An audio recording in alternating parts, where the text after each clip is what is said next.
For today's video, I will be teaching you how you can delete your incognito history on your Android phone. First step, search for or open Chrome on your phone and wait for it to completely load. As you all know, when you use incognito on your phone, your history won't be saved. However, the cache of the websites you opened will still be saved, so here's what you can do to clear it. Using a regular browser, go to the search tab and type the one that you can see on your screen.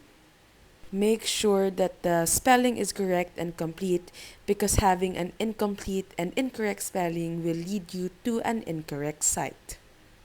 Once you've typed it on your search tab, wait for a few minutes or a few seconds for it to completely load. Once completely loaded, it will lead you to this site where you just have to go to DNS. It is right below proxy and above sockets. Once you're here, press clear host cache and all the website history or cache of your incognito tab will be deleted.